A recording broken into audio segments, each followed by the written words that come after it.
아름답고 위대하신 예수 그리스도를 생각하며 이 찬양 고백합시다. 그 십자가를 아낌없이 우리에게 건넨 그 예수 그리스도 그 희생을 찬양합니다. 찬양하며 나아갑시다.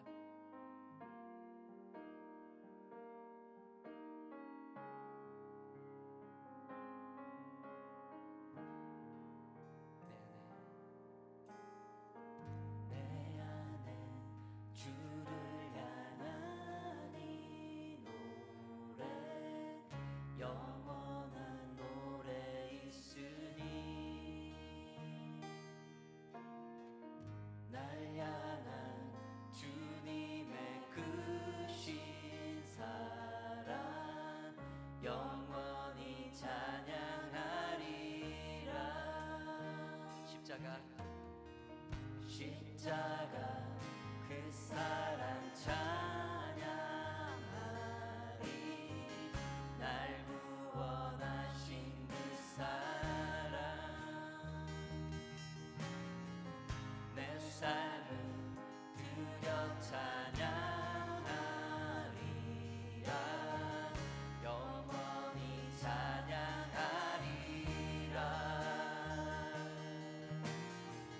영원히 찬양하리라. 아름다우신 오 놀라우신 영원할 수 없는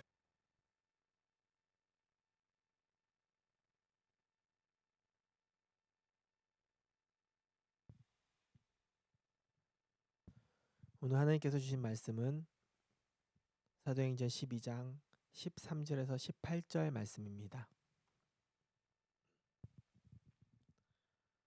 베드로가 대문을 두드린데 로데라 하는 여자아이가 영접하러 나왔다가 베드로의 음성인 줄 알고 기뻐하여 문을 미처 열지 못하고 달려 들어가 말하되 베드로가 대문 밖에 섰더라 하니 그들이 말하되 네가 미쳤다 하나 여자아이는 힘써 말하되 참말이라 하니 그들이 말하되 그러면 그의 천사라 하더라. 베드로가 문 두드리기를 그치지 아니하니 그들이 문을 열어 베드로를 보고 놀라는지라. 베드로가 그들에게 손짓하여 조용하게 하고 주께서 자기를 이끌어 옥에서 나오게 하던 일을 말하고 또 야고보와 형제들에게 이 말을 전하라 하고 떠나 다른 곳으로 가니라. 날이 새매 군인들은 베드로가 어떻게 되었는지 알지 못하여 적지 않게 소동하니. 아멘.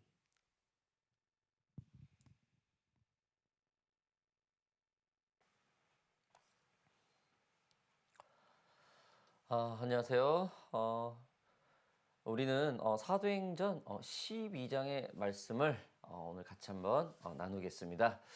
자, 스데반의 순교와 빌립의 이방 선교가 시작되면서 복음이 엄청난 속도로 퍼집니다. 12장 초반에는 사도 야고보의 순교 사건이 벌어집니다.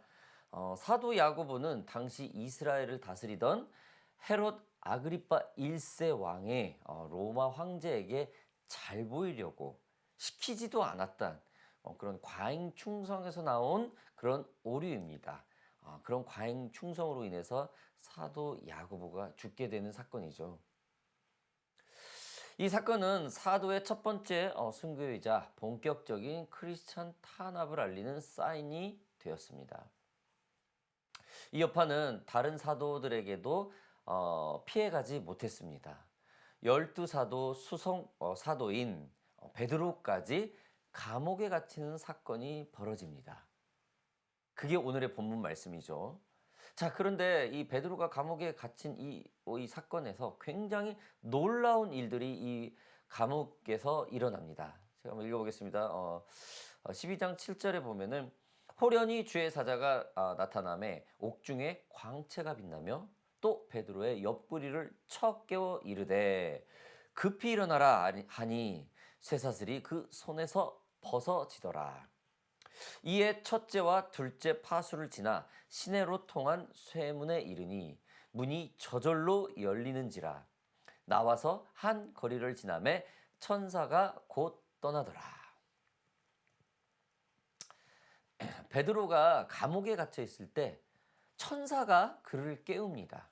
그리고 수갑을 풀고 감옥 문이 열리는 놀라운 일들이 벌어지게 됩니다. 여러분, 이것은 정말로 엄청난 일입니다. 기적이라고 말을 할 수 있겠죠. 이러한 일들이 어떻게 일어났겠습니까? 자, 5절의 말씀에 보면은 이에 베드로는 옥에 갇혔고 교회는 그를 위하여 간절히 하나님께 기도하더라.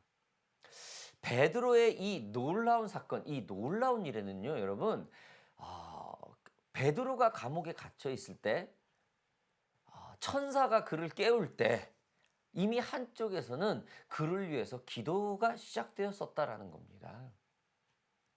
모든 교회가 수석 사도인 베드로가 감옥에 갇히자마자 기도를 시작하게 된 것이죠. 본격적인 기독교 핍박을 알리는 야고보의 순교가 너무 순식간에 일어나고 곧바로 베드로까지 잡혀가게 되는 엄청난 혼란이었습니다. 교회가 얼마나 긴장을 했겠어요. 예수님도 잡혀가셔서 돌아오지 못했었습니다. 야고보도 잡혀가서 돌아오지 못했습니다. 교회의 다급한 기도는 이러한 엄청난 동기부여, 기도의 동기부여를 시작하여 기적을 만들어냅니다. 여러분, 이렇게 잡혀간 베드로가 돌아오지 못한다는 생각을 그 사도들은 하고 있었겠죠. 그 기도 동역자들은 하고 있었겠죠. 어쩌면 예수님이 승천 후 처음으로 위기를 맞는 기독교 전체였을지도 모릅니다. 우리는 지난 시간에 기도의 힘을 모아서 기도가 하나님의 놀라운 역사들이 일어난다는 것을 살펴본 바가 있습니다.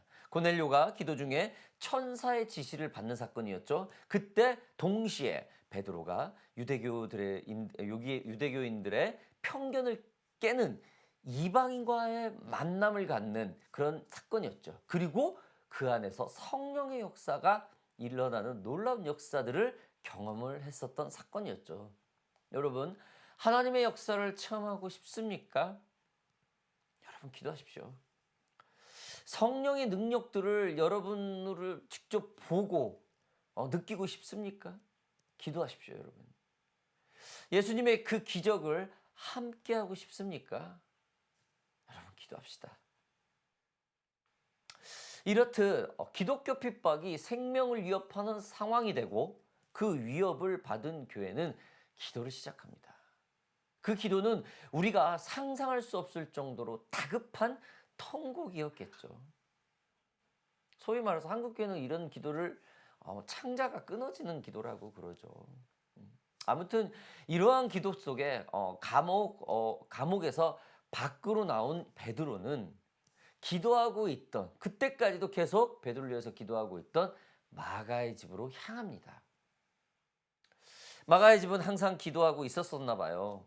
정신없이 감옥에서 나온 베드로가 가장 먼저 생각하고 찾아갔던 곳이 바로 이 마가의 집입니다. 왜냐하면 이곳에는 늘 사람들이 모여 기도하고 있었던 것이 분명합니다. 12절, 13절부터 보겠습니다. 깨닫고 마가라 하는 요한의 어머니 마리아의 집에 가니 여러 사람이 거기에 모여 기도하고 있더라. 베드로가 대문을 두드린데 로데라 하는 여자아이가 영접하러 나왔다가 베드로의 음성인 줄 알고 기뻐하여 문을 미처 열지 못하고 달려 들어가 말하되 베드로가 대문 밖에 섰더라 하니 그들이 말하되 내가 미쳤다 하나 여자아이는 힘써 말하되 참말이라 하니 그들이 말하되 그러면 그의 천사라 하더라. 여러분, 이 사람들의 놀라운 일들, 이 마가의 다락방에 있었던 이 사람들의 놀램들은 정말 기도하고 있던 마가의 집에 방문한 그 베드로 사건이었겠죠. 얼마나 이들이 놀랬겠습니까? 이 소녀가 얼마나 놀랐겠어요. 이 소녀가 나와 그 베드로를 보고 너무 놀라 문도 열어주지도 못하고 다른 사람들에게 달려갔던 거예요. 얼마나 놀랬으면 문 열러 간 사람이 문을 열지 못하고 당황을 해가지고 다시 돌아갔어요. 여러분 여기서 다시 한번 베드로가 감옥에 잡혀갔다는 사실이 이들에게 얼마나 큰 사건이고 얼마나 절망적이었다는지 알 수가 있겠죠. 여러분 우리는 지금 이 글로 봐서는 당시 베드로가 감옥에 간 사건이 현실적으로는 아주 약합니다. 왜냐하면 우리는 글로만 접했기 때문이죠. 그러나 이 소녀의 행동은 지금 어디서 많이 본 장면이지 않습니까? 맞습니다. 예수님이 십자가에 달리시고 돌무덤에 있을 때 돌무덤이 열리고 막달라 마리아가 그곳에 열려있는 돌무덤을 보고 너무 놀라 황급히 제자들에게 달려가는 모습과 너무도 닮아 있지 않습니까? 단 한 번도 상상할 수 없는 일들. 여러분, 하나님의 일들은 이렇게 놀라운 일들의 연속입니다. 요한복음 20장 1절에서는 이렇게 말을 하고 있습니다. 안식 후 첫날 일찍이 아직 어두울 때 막달라 마리아가 무덤에 와서 돌이 무덤에서 옮겨진 것을 보고 시몬 베드로와 예수께서 사랑하시던 그 다른 제자에게 달려가서 말하되 사람들이 주님을 무덤에서 가져다가 어디 두었는지 우리가 알지 못하겠나 하니 그냥 본 사실 그대로를 말하면 되는데 자기 생각까지 가미가 되죠. 아무튼 여러분 마리아가 이처럼 놀란 것은 단지 문만 열어주려고 했던 소녀만이 아니었어요. 마리아나 이 소녀나 정말 하나님의 그 놀라운 일들 앞에서 너무나 당황을 했다라는 거죠. 마가의 집에서 기도하고 있던 사람들까지 말입니다. 이들 모두가 동일하게 지금 예수님이 돌 무덤이 열려 있고 예수님이 살아난 그 상태에서 그 놀라움 같이 지금 다들 놀래고 있다라는 겁니다. 감옥에 있어야 할 베드로가 갑자기 기도하고 있던 집에 문을 두드렸다는 사실을 그곳에 있던 사람들 중 단 한 명도 상상조차 못했었던 일이었습니다. 그래서 이들은 문을 열어주려 했던 소녀에게 내가 미쳤다 하나라고 말할 정도였겠죠. 그 믿기지 않았던 소녀의 말이 사실로 증명이 됩니다. 말씀 계속 보겠습니다. 베드로가 문 두드기를 그치지 아니하니 그들이 문을 열어 베드로를 보고 놀라는지라. 여러분 확인하죠. 또 저기야 좀 같죠. 토마하고 좀 비슷하죠. 내가 예수님의 박힌 그 손에 손을 넣지 않고는 내가 도저히 믿지 않겠다라고 했던 거죠. 아무튼 이 정도로 상상할 수 없을 정도로 놀라는 일이었다라는 거예요. 마가의 다락방에 모여있던 기도하던 사람들은 감옥에 잡혀간 베드로를 위해 하나님께 어떻게 기도를 했겠습니까? 그 감옥에서 무사히 꺼내달라 했었으면 분명합니다. 그러나 자신들의 기도 응답이 현실이 되어 역사하고 자기들 눈앞에 지금 바로 행해졌다는 사실은 믿을 수가 없다라는 거예요. 기도를 하고 말입니다. 이것은 기도의 능력의 놀라운 역사입니다. 이것은 기도하고 있던 사람들에게도 조차 엄청난 일이었고 굉장한 일이었습니다. 여러분, 초대교회 사람들은 예수님을 직접 만났거나 생명의 위협을 받는 그 상황 속에서 복음을 지켜내려고 했던 사람들입니다. 이들의 믿음은 지금 현재를 살고 있는 우리에게는 좀 이렇게 우리가 적용을 한다면 참 부끄럽고 미안할 정도로 참 대단히 숙연해지는 상황들이죠. 그러나 이들에게도 하나님의 기도 응답은 엄청났습니다. 이렇게 영성도 높고 이렇게 엄청난 하나님의 역사를 늘 보고 있었던 사람도 지금 이 베드로의 역사는 엄청난 일들이었습니다.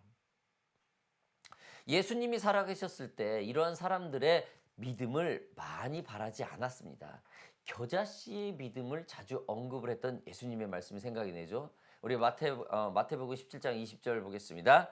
이르시되 너희 믿음이 작은 까닭이니라 진실로 너희에게 이르노니 만일 너희에게 믿음이 겨자씨 한 알만큼만 있어도 이 산을 명하여 여기서 저기로 옮겨지리라 하면 옮겨질 것이요 또 너희가 못할 것이 없으리라.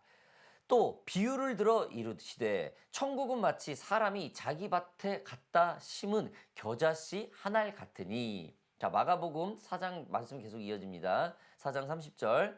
또 이르되 우리가 하나님의 나라를 어떻게 비교하며 또 무슨 비유로 나타낼까? 누가복음 13장에서도 그 말씀 계속 이어집니다. 그러므로 예수께서 이르시되 하나님의 나라가 무엇과 같을까? 내가 무엇으로 비교할까? 마치 사람이 자기 채소밭에 갖다 심은 겨자씨 한 알 같으니 자라 나무가 되어 공중의 새들이 그 가지에 깃들였느니라. 누가복음 17장 6절 마지막으로 보겠습니다. 주께서 이르시되 너희에게 겨자씨 한 알만한 믿음이 있었더라면 이 뽕나무더러 뿌리가 뽑혀 바다에 심겨라 하였을 것이요 그것이 너에게 순종하였으리라. 여러분, 그렇습니다. 참 현재를 살아가는 우리에게나 당시 마가 다락방에서 모여 기도하고 있던 사람들에게나 이러한 작은 겨자씨보다 못한 믿음을 가지고 있었었나 봐요. 주님은 우리에게 엄청난 믿음과 예배를 원하시지 않습니다. 그저 삶에서 일어나는 일들의 모든 일들이 하나님의 일이고 하나님 안에 속해 있다는 것을 우리가 알고 있으면 된다는 거예요. 우리가 24시간 하나님께 집중되어 있다면 우리에게 벌어지는 고난, 고통, 그리고 어려움 등이 모두 하나님께 영광 돌리는 일이 될 것입니다. 즉, 범사에 감사해지는 일이 될 것이라는 거죠. 우리 일상에서의 일들이 놀라움이 아닌 하나님의 행하시는 당연한 일이 되듯이 말입니다. 마지막으로 말씀 계속 보겠습니다.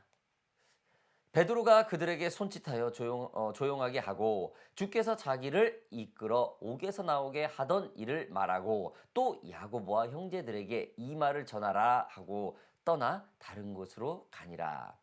날이 새매 군인들은 베드로가 어떻게 되었는지 알지 못하여 적지 않게 소동하니 여러분, 정말로 온 세상이 놀라는 일들이 벌어졌습니다. 지금까지는 베드로가 놀랐었고 기도를 하고 있던 사람들이 놀랐었죠. 즉 크리스찬애니티 기독교인들만 놀라고 있었죠. 이제는 믿지 않는 감옥 그 간수들까지 세상이 다 놀라는 일이에요. 뭐가요? 지금 베드로가 감옥에서 나온 사건이요. 베드로는 놀라움을 금치 못한 사람들의 하나님의 역사, 천사들의 도움을 간증 및 증거를 하게 됩니다. 베드로가 감옥 문이 열려 사라진 것을 보고 세상 사람들은 너무 놀랐죠. 적지 않은 소동이 일어날 정도로 믿을 수 없는 일들이라 그들은 생각을 했겠죠. 이것이 그들에게 기적이자 말로 표현할 수 없는 미지의 사건입니다. 이것이 바로 하나님의 사람도 놀라고 세상 사람도 놀라는 하나님의 역사랍니다. 여러분, 하나님의 역사는 이렇게 분명한 증거가 있습니다. 우리들의 삶에 증거가 있어요. 성령의 역사는 증인이 반드시 있습니다. 그래서 이처럼 성경에도 증거가 되어 있고 사람들의 기억 속에도 증거가 됩니다. 저는 이러한 성경의 가르침을 볼 때마다 다시 한번 마음에 새겨지는 내 자신을 보게 됩니다. 성령을 받고 하나님의 사람으로 거듭났다고 주장하는 사람들의 특징은 바로 그 첫 번째, 그 하나님의 능력들, 하나님의 얼굴이 삶에서 나온다라는 거예요. 삶이 아주 평강이 있죠. 아주 평온합니다. 상대에게, 다른 이에게 늘 기쁨을 주죠. 자기 상황은 어려워도. 항상 얼굴이 밝습니다. 부정적인 상황에서도 늘 범사에 감사할 줄 알죠. 자, 하나님을 만난 그 두 번째 사람들의 모습은 어떻습니까? 그 주변에 증인들이 있어요. 즉, 저 사람은 정말 하나님의 사람이야 라고 대언해주는 사람이 많다라는 거예요. 즉, 크리스찬 친구들이 많아요. 하나님을 만난 사람은 사람과의 관계가 회복이 됩니다. 잘못됐던 것이 다시 회복이 되죠. 그 첫 번째가 사람의 관계죠. 그래서 늘 사람들과 교제하고 나눕니다. 그리고 많이 나누어 먹죠. 슬픔과 기쁨도 모두 함께 할 줄 압니다. 즉, 외톨이가 없습니다. 혼자 신앙하지 않아요. 공동체에 참석하기를 늘 즐겨합니다. 여러분, 이러한 변화된 사람을 세상 사람이 보면 참으로 놀라운 일입니다. 이들에게 변화된 크리스찬은 바로 기적이죠. 그러나 하나님께 처음부터 집중되어 있고 겨자씨만한 믿음을 소유하기 위해 몸부림치는 그 믿음의 소유자에게는 이러한 것은 더 이상 기적이 아니죠. 일상에서의 그냥 평범한 하나님의 인도하심이 되겠죠. 그렇지 않습니까, 여러분? 크리스찬은 하나님과 항상 동행하기 때문에 이런 일상에서의 기적이 아주 평범하다는 거예요. 사랑하는 오피엔 가족 여러분들, 기적이라는 게 무엇이겠습니까? 기적은 기하다 기자, 자취, 쫓다 적이라는 한자어로 기이한 일을 쫓는다는 의미를 가지고 있습니다. 평소에는 생각할 수 없는 일들을 일어나는 일들이 바로 기적이라고 하죠. 우리의 상식과 편견을 넘어서는 것을 기적이라고 합니다. 그러나 우리가 믿는 하나님은 어떠한 분입니까? 그의 능력은 우리가 가늠할 수 없고 그의 생각은 우리가 아는 숫자로는 셀 수가 없습니다. 그의 성실 또한 매일매일 새롭고 그의 무조건적인 사랑은 끝이 없습니다. 하나님 자체가 세상 사람들에게는 기적이겠죠. 그런 위대한 하나님 안에 우리는 속해 있습니다. 여러분, 모든 것을 감사하며 사시기 바랍니다. 하나님의 생각 안에는 우리가 있고 하나님의 관심은 늘 우리를 향해 있습니다. 우리가 늘 하나님을 바라보듯 말이죠. 우리는 일상에서의 기적이 하나님과 늘 동행해야 하고 집중되어야 할 것입니다. 사랑하는 오피엔 가족 여러분들, 일상에서의 기적, 우리 크리스찬들은 평범한 일이 되고 범사에 감사하는 일이 되는 것이 일상의 기적이 되는 것을 주님의 이름으로 믿기를 바랍니다. 오늘 이 시간, 오늘 말씀을 놓고 잠시 기도하겠습니다. 살아계신 아버지 하나님, 감사합니다. 오늘 주님께서 허락하신 말씀을 통하여서 우리가 일상에서의 그 삶에서의 벌어지는 기적들이 정말로 범사에 감사하고 겨자씨만한 믿음을 가지고 있기에 몸부림치려 할 때에 그 일상에서의 기적은 우리의 평범함이 된다는 사실을 알게 되었음을 너무나 감사드립니다. 오늘 귀한 말씀을 통하여서 우리에게 그 작은 겨자씨만한 믿음이 있게 해달라는 그 몸부림이 다시 한번 고백되어질 수 있는 저희 모두가 되게 하여 주시옵소서. 감사드리며 예수님의 이름으로 기도하였습니다. 아멘.